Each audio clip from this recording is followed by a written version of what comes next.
Dear students, आज का हमारा टॉपिक है एरोमेटिसिटी। आज के लेक्चर में हम एरोमेटिसिटी की डेफिनेशन, एरोमेटिसिटी का क्राइटेरिया, एरोमेटिक, नॉन एरोमेटिक और एंटी एरोमेटिक कंपाउंड के दरमियान डिफरेंस देखेंगे। सबसे पहले एरोमेटिसिटी की डेफिनेशन। फर्स्ट डेफिनेशन आप यहाँ पे देखें, the property of conjugated cyclic system in which the stabilization of a molecule is enhanced due to delocalization of electrons in pi orbitals। यानी जो साइक्लिक कंजुगेटेड सिस्टम होता है उसके अंदर आमतौर पर जो पाई इलेक्ट्रॉन है उनकी डीलोकलाइजेशन की वजह से स्टेबिलिटी क्रिएट होती है। यानी जो पाई सिस्टम होता है, जो पाई कंपाउंड होते हैं वो एक्स्ट्रा स्टेबल होते हैं, वो हमारी एक्सपेक्टेशन से ज़्यादा स्टेबल होते हैं। Like benzene. अब आप देखें, बेंजीन की स्टेबिलिटी जो है वो अल्कीन से आमतौर पर ज़्यादा होती है, जिसकी सबसे बड़ी वजह एरोमेटिसिटी है। यानी जो उसके अंदर पाई इलेक्ट्रॉन्स होते हैं उनकी डीलोकलाइजेशन की वजह से स्टेबिलिटी क्रिएट होती है। उसके बाद एक दूसरी डेफिनेशन देखें, a property of sp2 hybridized planar rings in which the p orbitals, one on each atom, allow cyclic delocalization of pi electrons। ठीक है, यानी ये किसकी प्रॉपर्टी होती है? Property of sp2 hybridized planar rings। यानी जो प्लानर रिंग्स होते हैं, जिस तरह बेंजीन है, तो उनमें जो है वो जो p ऑर्बिटाल होते हैं, वो p ऑर्बिटाल हर एटम पे होना जरूरी होते हैं। यानी हर एटम पे एक p ऑर्बिटाल होता है आमतौर पर। तो ये जो p ऑर्बिटाल होते हैं ये पाई इलेक्ट्रॉन की डीलोकलाइजेशन को आमतौर पर अलाउ करते हैं। तो ऊपर वाली डेफिनेशन में ऑलरेडी आपको बता चुका हूँ कि ये जो डीलोकलाइजेशन होती है पाई इलेक्ट्रॉन की प्लानर रैंक्स के ऊपर, इससे स्टेबिलिटी क्रिएट होती है इनमें।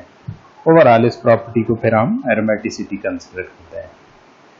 तो सबसे पहले देखते हैं अभी एरोमेटिसिटी का क्राइटेरिया क्या होता है, यानी किस बेस पे हम ये कह सकते हैं कि ये कंपाउंड एरोमेटिक है या नहीं है।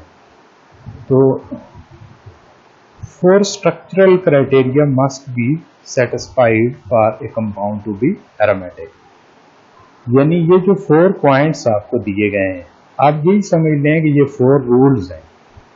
तो अगर ये 4 रूल कोई कंपाउंड फॉलो करेगा तो तब वो एरोमेटिक कंपाउंड कहलाएगा, अदरवाइज हम उसको एरोमेटिक कंपाउंड नहीं कह सकते। सबसे पहला क्राइटेरिया यानी सबसे पहला rule, a molecule must be cyclic. यानी जो एरोमेटिक कंपाउंड होते हैं उनका साइक्लिक होना जरूरी है। ओपन चेन कंपाउंड कभी भी एरोमेटिक नहीं हो सकता। Each p orbital must overlap with p orbitals of 2 adjacent atoms. यानी जो साइक्लिक सिस्टम होगा उसमें ये आमतौर पर पॉसिबल होता है कि हर p ऑर्बिटल दूसरे p ऑर्बिटल के साथ एडजेसेंट पोजीशन पे ओवरलैप करता है, जबकि ओपन चेन में जो एंड वाले होंगे वो आपस में ओवरलैप नहीं कर सकते। दूसरा पॉइंट यानी दूसरा rule, a molecule must be planar. तो जब कंपाउंड साइक्लिक हुआ तो साइक्लिक होने के साथ साथ उसका प्लानर होना भी जरूरी है, ताकि डीलोकलाइजेशन जो है वो इफेक्टिवली हो सके।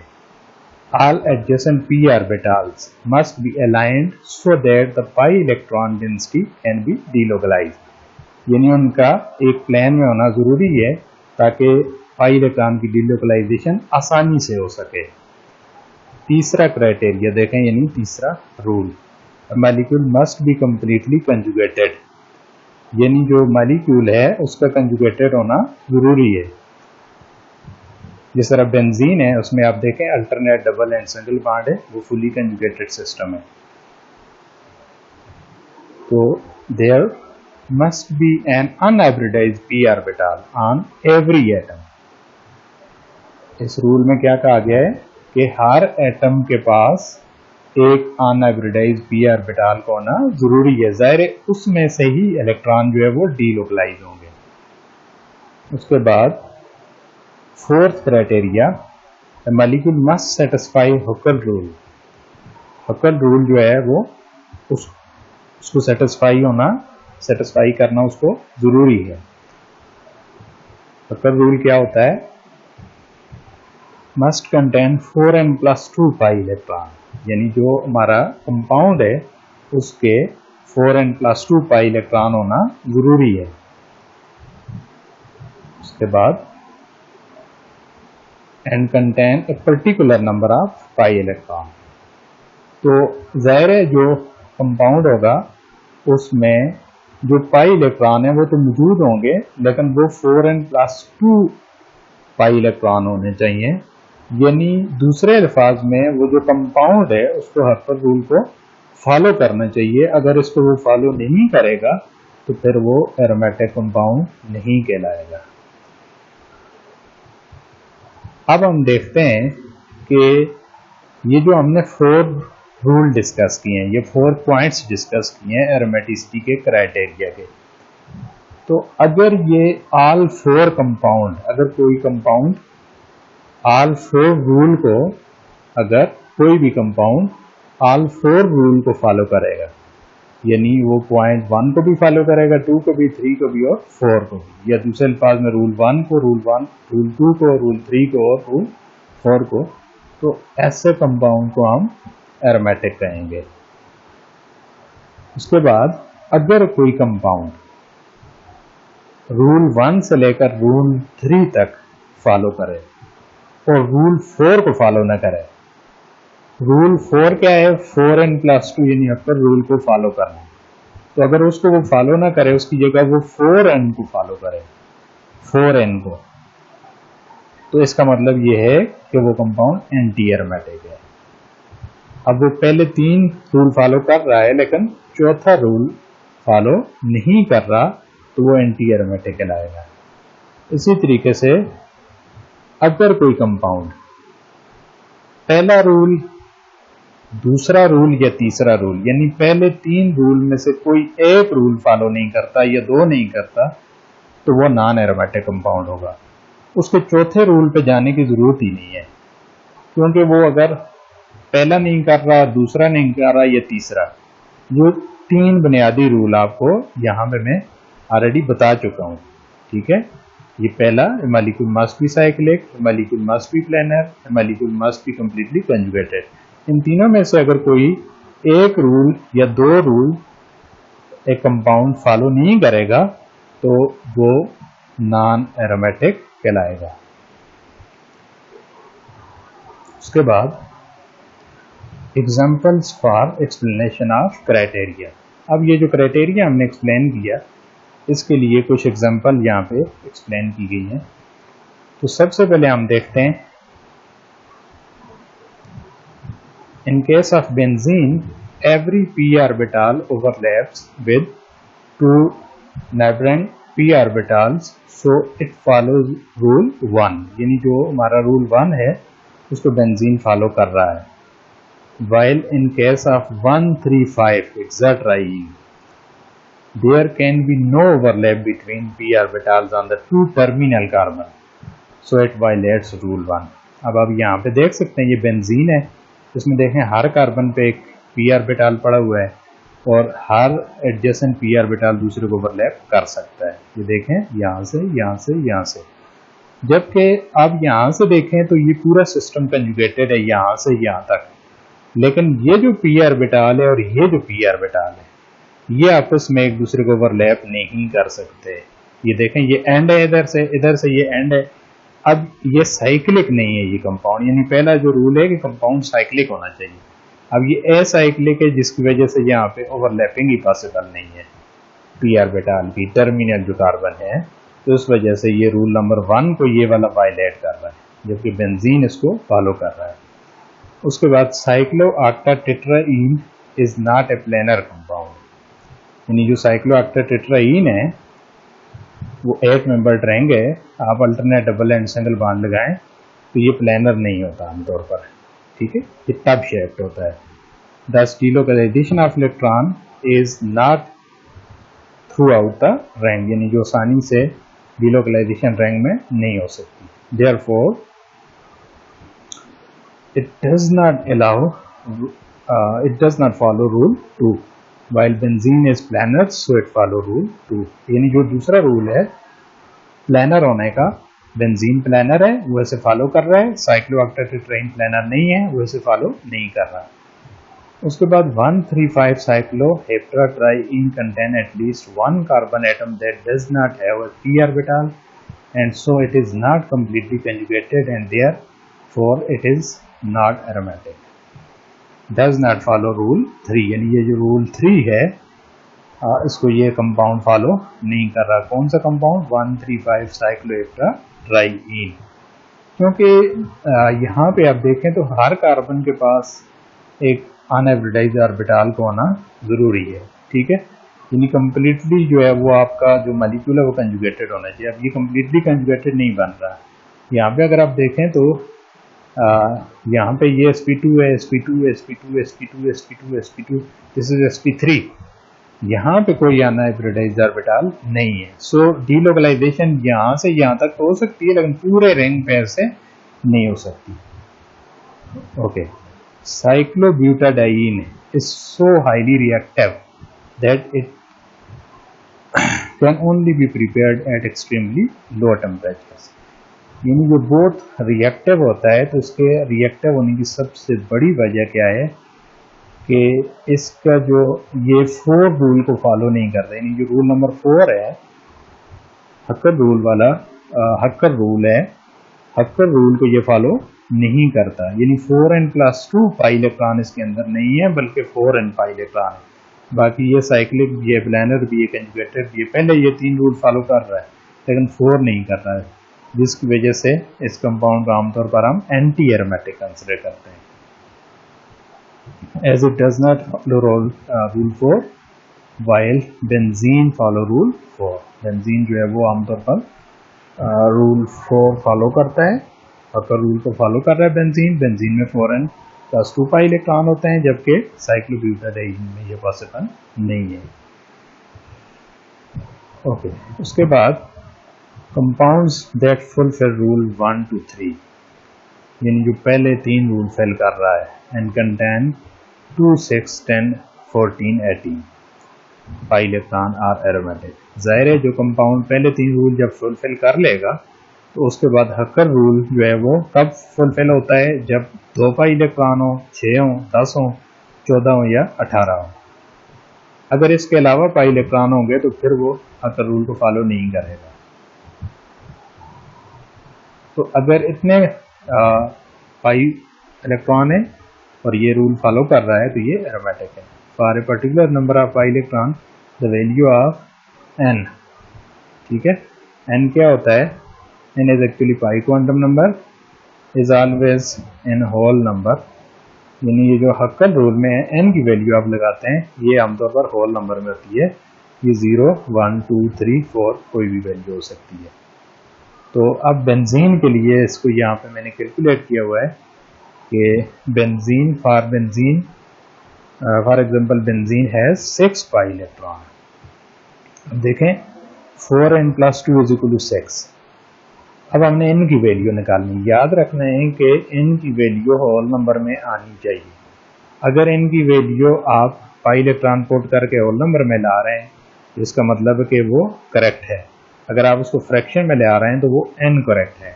अगर वो फ्रैक्शन में आंसर आ रहा है तो आप समझ लें कि 4n+2 रूल अप्लाई नहीं हो रहा वहाँ पे।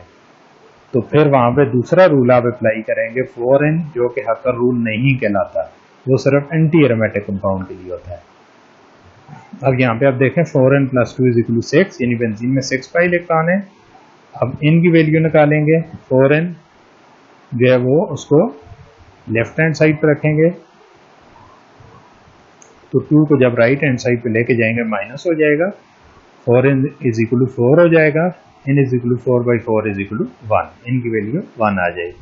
यानी बेंजीन के लिए n की वैल्यू जो पाई क्वांटम नंबर है ये 1 होती है। ये बाद में आपको बताऊंगा कि n की वैल्यू होती क्या है। उसके बाद साइक्लोब्यूटाडाइन के 4 पाई इलेक्ट्रॉन। अब यही रूल उस पर अप्लाई कर रहा हूँ मैं यहाँ पे। तो 4n = 4 - 2 करेंगे। 4n = 2, n = 2/4, 2/4 = 1/2। फ्रैक्शन में आंसर आ रहा है, इसका मतलब ये रूल यहाँ पे अप्लाई नहीं हो रहा क्योंकि ये जो पाई क्वांटम नंबर n है, n की वैल्यू कभी भी फ्रैक्शन में नहीं हो सकती। तो इसके लिए फिर आप 4n रूल अप्लाई करेंगे।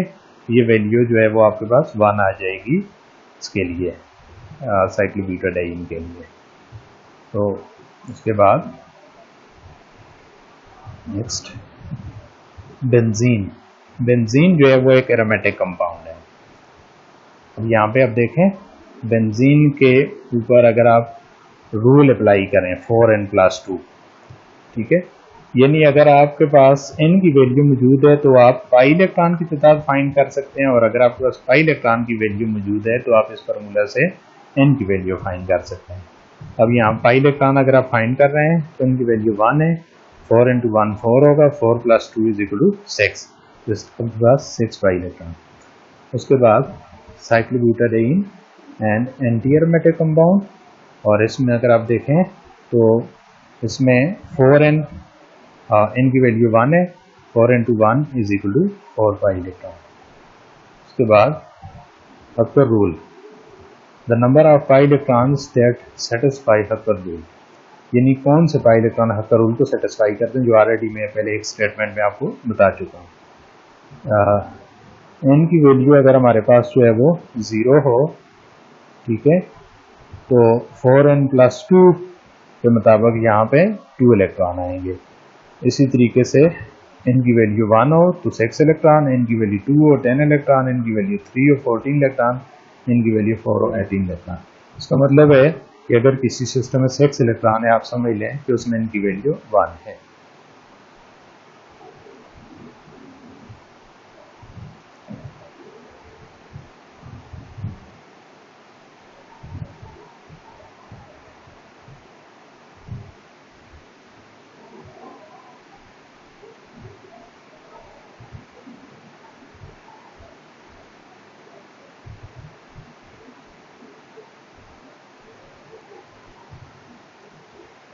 ओके जी, इसके बाद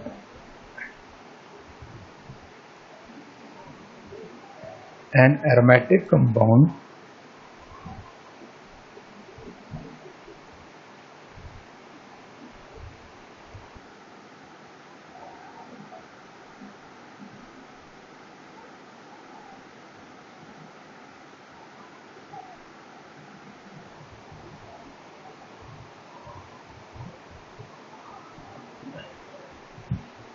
उसके बाद an aromatic compound is more stable then a similar acyclic compound, यानी जो एरोमेटिक कंपाउंड होता है वो एसाइक्लिक कंपाउंड से आमतौर पर ज़्यादा स्टेबल होता है, having the same number of pi electron.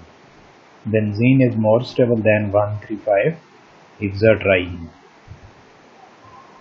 An anti-aromatic compound is less stable than a acyclic compound having the same number of pi electron. Cyclobutadiene is less stable than 1,3-butadiene. यानी हम ये कह सकते हैं कि सबसे स्टेबल एरोमेटिक होगा, फिर उसके बाद जो है वो एसाइक्लिक कंपाउंड, और उसके बाद एंटी एरोमेटिक। एंटी एरोमेटिक आमतौर पर जो है वो लीस्ट स्टेबल होता है, यानी वो बहुत रिएक्टिव होता है। A compound that is not aromatic is similar in stability to an acyclic compound having the same number of pi electron. 1,3-cyclohexadiene is similar in stability to 2,4-hexadiene, so it is not aromatic. तो यहाँ पे आपको ये example detail से दी गई है। सबसे पहले आप देखें बेंजीन, जो कि एरोमेटिक कंपाउंड है, ज़्यादा स्टेबल है, जबकि इसको कंपेयर किया गया है 135 हेक्साट्राईन के साथ, जो नॉन एरोमेटिक है और लेस स्टेबल है। जबकि अब यहाँ पे देखें साइक्लोब्यूटाडाइन को कंपेयर किया गया है 1,3-ब्यूटाडाइन के साथ। यहाँ पे बेंजीन और इस 135 हेक्साट्राईन के पाई इलेक्ट्रॉन सेम हैं, लेकिन यहाँ पे चूँकि ये नॉन एरोमेटिक है, सो इस वजह से ये लेस स्टेबल है। ये एरोमेटिक है, ये मोर स्टेबल है। अब यहाँ पे ये साइक्लोब्यूटाडाइन जो है ये भी कंजुगेटेड है, साइक्लिक है, लेकिन यहाँ पे ये एंटी एरोमेटिक है, तो ये लेस स्टेबल है। जबकि ये 1,3-ब्यूटाडाइन जो है ये नॉन एरोमेटिक है, तो ये मोर स्टेबल है, चूँकि यहाँ पे ये एंटी एरोमेटिक होने की वजह से लेस स्टेबल हो गया। तो एंटी एरोमेटिक हमेशा जो उसका ओपन चेन कंपाउंड उसी तरह का अगर हो, ओपन चेन मीन उतने ही डबल बॉन्ड हो, तो वो वाला कंपाउंड इन जो है साइक्लिक है वो ज़्यादा स्टेबल होगा। उसके बाद 1,3 साइक्लोहेक्साडाइन, यानी यहाँ पे आप देखें इसमें कंजुगेटेड दो कंजुगेटेड डबल बॉन्ड है, नॉन एरोमेटिक कंपाउंड है क्योंकि ये sp2 हाइब्रिडाइज्ड sp2 हाइब्रिडाइज्ड, तो ये फर्स्ट 3 क्राइटेरिया जो है फुलफिल नहीं कर रहा, तो इस वजह से यहाँ पे आप देखें ये नॉन एरोमेटिक है। क्राइटेरिया नंबर 2 और 3 इसमें नहीं आ रहा है, तो नॉन एरोमेटिक। उसके बाद यहाँ पे दूसरा देखें 2,4-हेक्साडाइन, ये कंपाउंड ओपन चेन है, ये भी नॉन एरोमेटिक है, तो इन दोनों की स्टेबिलिटी ऑलमोस्ट सेम। उसके बाद एग्जांपल्स ऑफ एरोमेटिक कंपाउंड, यहाँ पे आप देख सकते हैं बेंजीन, ये 14 एनोलीन है, यानी कि यहाँ पे अगर आप देखें उसमें 14 पाई इलेक्ट्रॉन मौजूद है, alternate double and single bond. तो ये कंपाउंड साइक्लिक भी है, प्लेनर भी है, कंजुगेटेड भी है, करोल को भी फॉलो कर रहा है, एरोमेटिक है। सेम क्राइटेरिया ये भी फुलफिल कर रहा है, साइक्लिक भी है, प्लेनर भी है, कंजुगेटेड भी है और करोल को भी फॉलो कर रहा है। इसी तरीके से पायरोल है, ये भी साइक्लिक, प्लेनर, कंजुगेटेड और करोल को फॉलो कर रहा है। देखें 6 पाई इलेक्ट्रॉन सिस्टम है इसमें, ठीक है, 2+2, और ये नाइट्रोजन के लोन पेयर भी कंसिडर होगा। इसी तरह यहाँ ऑक्सीजन का लोन पेयर और ये 2 पाई पेयर, टोटल 6 पाई इलेक्ट्रॉन बन रहे हैं। यहाँ पे भी 6 पाई बन रहे हैं, ये भी एरोमेटिक है। इसी तरीके से नेफ्थलीन एरोमेटिक है, ठीक है, 10 पाई इलेक्ट्रॉन बन रहे हैं यहाँ पे, साइक्लिक है, प्लेनर है, कंजुगेटेड है।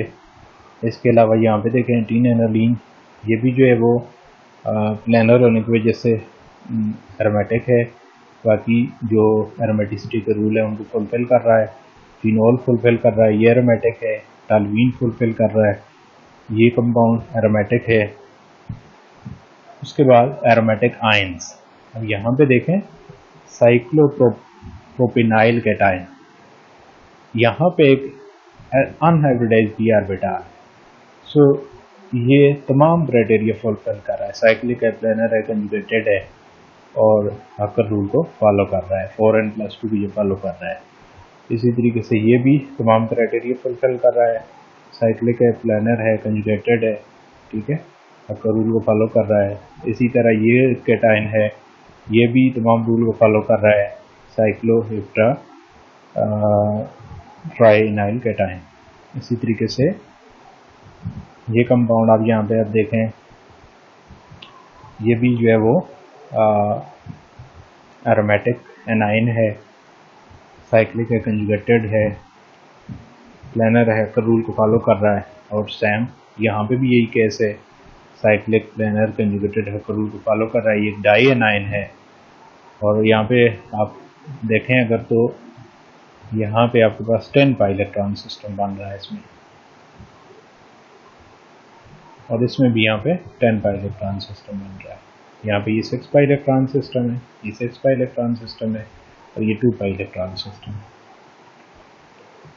उसके बाद एंटी एरोमेटिक कंपाउंड, यहाँ पे आप देखें ये साइक्लोब्यूटाडीन 4n को फॉलो कर रहा है, 4n+2 को नहीं कर रहा, बाकी पहले वाले 3 क्राइटेरिया फुलफिल कर रहा है, तो ये एंटी एरोमेटिक है। इसी तरह ये पेंटालीन जो है ये एंटी एरोमेटिक कंपाउंड है, 4n को फॉलो कर रहा है। हेप्टालीन 4n को फॉलो कर रहा है, एंटी एरोमेटिक है। यहाँ पे आप देख सकते हैं इसमें 12 इलेक्ट्रॉन सिस्टम है ये।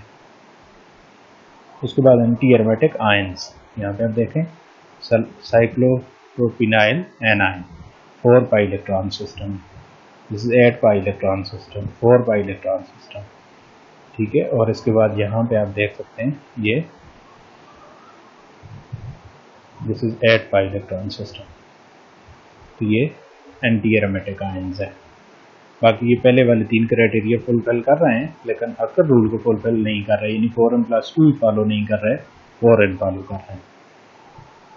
Non aromatic compounds, non aromatic compound जो है वो सबसे पहले आप देखें यहाँ पे साइक्लोप्रोपीन है, साइक्लोप्रोपीन sp2 हाइब्रिडाइज कार्बन इस जगह पे, यहाँ पे तो sp2 है, यहाँ पे sp2 है, यहाँ पे sp3, सॉरी इस जगह पे sp3 हाइब्रिडाइज कार्बन है, एक अनहाइब्रिडाइज p ऑर्बिटल इसमें है, इस वजह से ये नॉन एरोमेटिक हो गया। क्योंकि वहाँ पे आपको पहले 3 क्राइटेरिया में बताया है कि हर कार्बन पे एक अनहाइब्रिडाइज्ड पी ऑर्बिटल को होना ज़रूरी है, यहाँ पे नहीं है। इसी तरीके से साइक्लोपेंटा 1,3 डाई, इसमें आप देखें यहाँ पे इस कार्बन पे sp3 हाइब्रिडाइज्ड कार्बन है, इस पे अनहाइब्रिडाइज्ड ऑर्बिटल मौजूद नहीं है। इसी तरह इन 2 कार्बन पे अनहाइब्रिडाइज्ड ऑर्बिटल मौजूद नहीं है, throughout the ring delocalization नहीं हो सकती। इसी तरीके से साइक्लोहेप्टा 1,3,5 ट्राईइन में आप देखें यहाँ पे sp2 हाइब्रिडाइज्ड कार्बन नहीं है, यानी sp3 है, तो अनहाइब्रिडाइज्ड ऑर्बिटल यहाँ पे एब्सेंट है। इसी तरीके से यहाँ पे आप देखें तो अब ये कंपाउंड आपको साइक्लिक भी लग रहा है, कंजुगेटेड भी लग रहा है, देखने में आपको प्लेनर भी लग रहा है, प्रैक्टिकली ये कंपाउंड प्लेनर नहीं होता है। ठीक है, कहते हैं कि ये टब शेप्ड होता है आपका, तो इस वजह से प्लेनर ना होने की वजह से ये जो है ये कंपाउंड आपका नॉन एरोमेटिक होगा। अब ये यहाँ पे एंटी एरोमेटिक कंसिडर नहीं होगा।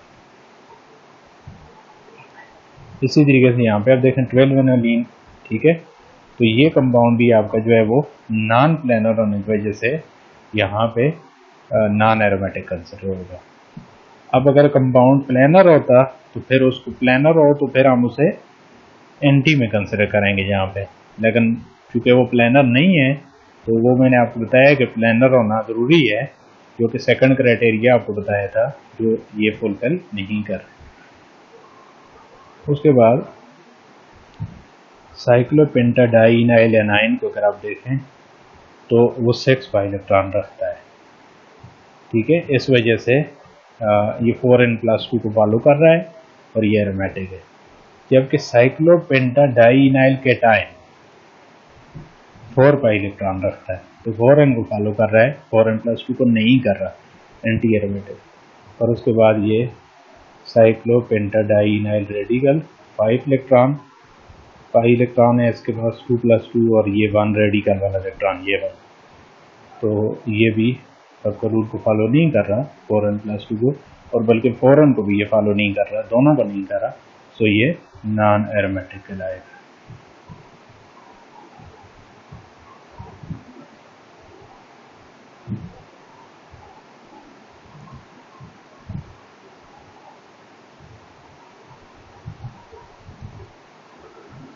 ओके जी, इसके बाद आप नेक्स्ट देखें मॉलिक्यूलर ऑर्बिटल थ्योरी की बेस पे हम देखेंगे कि हक्कर रूल जो है वो क्या होता है। हक्कर रूल एक्चुअली उसकी जो बेसिस है वो हमें मॉलिक्यूलर ऑर्बिटल थ्योरी से मिलती है। मॉलिक्यूलर ऑर्बिटल थ्योरी जो है, जब हम उसको किसी कंपाउंड पे अप्लाई करेंगे, फॉर एग्जांपल बेंजीन को हम ले रहे हैं, तो बेंजीन में 6 अनहाइब्रिडाइज्ड पी ऑर्बिटल होते हैं, जब वो आपस में कंबाइन होते हैं तो 6 पाई मॉलिक्यूलर ऑर्बिटल बनते हैं।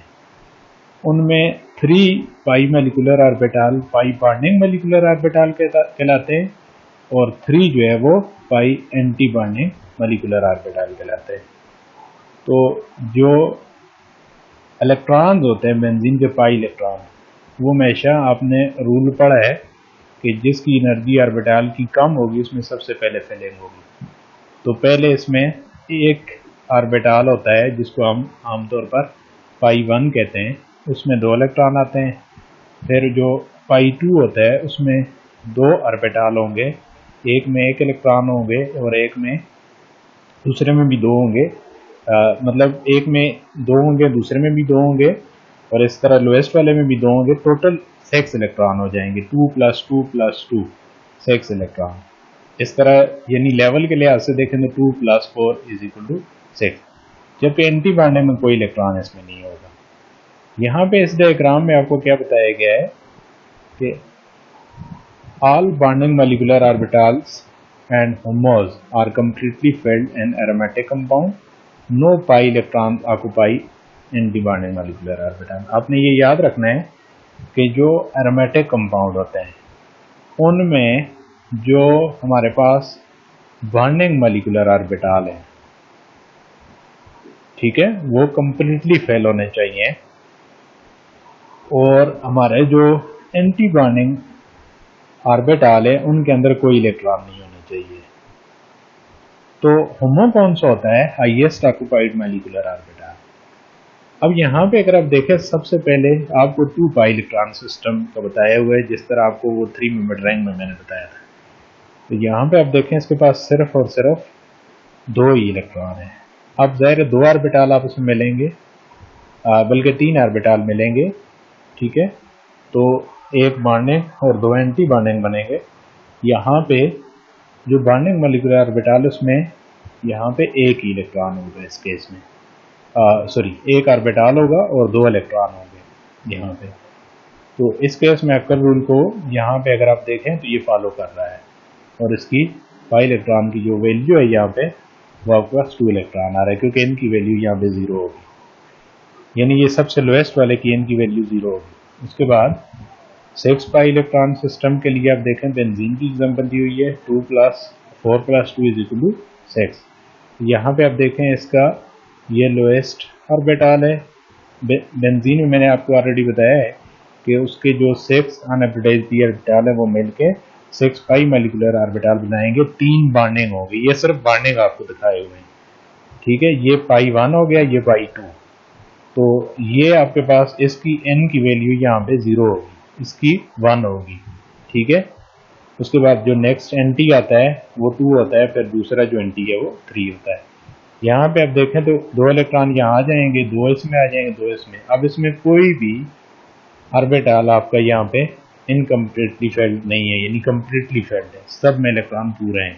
इसमें भी 2 हैं, इसमें भी 2 हैं, इसमें भी 2 हैं। HOMO क्या होता है? हाईएस्ट ऑक्यूपाइड मॉलिक्यूलर ऑर्बिटल, ये वाला HOMO है यहाँ पे, क्योंकि इसके बाद यहाँ पे जो एंटी बॉन्डिंग है उसमें कोई इलेक्ट्रॉन नहीं है, तो ये कम्प्लीटली फेल्ड है। उसके बाद यहाँ पे 10 पाई इलेक्ट्रॉन के लिए आप देखें, ठीक है, पहले लेवल में 2 इलेक्ट्रॉन, फिर दूसरे में 4, फिर तीसरे में 4, लेकिन एक ऑर्बिटल में 2 होंगे यहाँ पे, ठीक है। n = 0, n = 1, n = 2। यहाँ पे n की वैल्यू इसमें 2 आएगी, ठीक है। इसी तरह n = 0, n = 1, n = 2, n = 3, ठीक है। आपने अब n की वैल्यू कौन सी होती है? Actually HOMO highest occupied molecular orbital जो होता है उसकी जो n की वैल्यू आएगी वो n की वैल्यू एक्चुअली आपने हक्कर रूल में पुट करनी होती है, ठीक है। अब इसमें आप देखो HOMO इसका यही बनेगा, ये 0 है, ये HOMO ही है। यहाँ पे इसका HOMO ये होगा, n = 1, यहाँ पे n = 2 आपका HOMO होगा, 0, 1, 2। इसी तरह n = 3 HOMO होगा, देखें 1, 0, 1, 2, 3। उसके बाद यहाँ पे ये बेंजीन की एग्जांपल को एक्सप्लेन किया गया है। आप देखें ना, 6 आइसोलेटेड p ऑर्बिटल्स, हर एक के पास एक इलेक्ट्रॉन है, ठीक है, सबकी एनर्जी सेम है, ओवरलैप कर रहे हैं और मॉलिक्यूलर ऑर्बिटल बना रहे हैं। 3 बॉन्डिंग बनेंगे, 3 एंटी बॉन्डिंग। तो बॉन्डिंग में सबसे लोएस्ट वाला जो है उसको हम आमतौर पर पाई 1 कहते हैं, फिर पाई 2, पाई 3 स्टार, पाई 4 स्टार, ये स्टार वाले जो एंटी बॉन्डिंग। तो यहाँ पे सबसे पहले अगर आप देखें n की वैल्यू आप देखें तो इसके लिए n की वैल्यू आपके पास 0 होगी, फिर उसके बाद 1, फिर 2, फिर 3। अब HOMO आपका ये वाला है, तो इसमें बेंजीन में इसलिए HOMO n की वैल्यू कहाँ से ली जाती है? HOMO से ली जाती है। यहाँ पे बेंजीन के HOMO में n की वैल्यू क्या बनेगी? यहाँ पे 1 बनेगी। इसके बाद इस डायग्राम में भी आपको बेंजीन को एक्सप्लेन करके बताए हुए है। यहाँ पे आप देख सकते हैं कि ज़ाहिर ऊपर की तरफ एनर्जी बढ़ रही है, ये हायर एनर्जी ऑर्बिटल है, ये लोअर एनर्जी ऑर्बिटल है। सबसे पहले बॉन्डिंग में इलेक्ट्रॉन आएंगे और इसके बॉन्डिंग में ही पूरे आ जाते हैं, एंटी में कोई नहीं जाता, जो कि सबसे बड़ी वजह है इसकी स्टेबिलिटी की। यहाँ पे आप देखें इसमें बॉन्डिंग में इलेक्ट्रॉन अगर आप देखें तो ये 4n+2 रूल को फॉलो कर रहे हैं यहाँ पे। तो n = 0, n = 1। यहाँ पे बेंजीन का HOMO ये है, बेंजीन के HOMO में यहाँ पे टोटल 4 इलेक्ट्रॉन होंगे। अब 4 इलेक्ट्रॉन ये हैं, 2 इलेक्ट्रॉन ये हैं, ठीक है। यानी 4n की वैल्यू 1 है, 4 × 1 4 और +2, ठीक है, 2 इलेक्ट्रॉन ऐड करें, टोटल आपके पास बेंजीन में 6 electron. Okay, this is end of today's lecture. Thank you.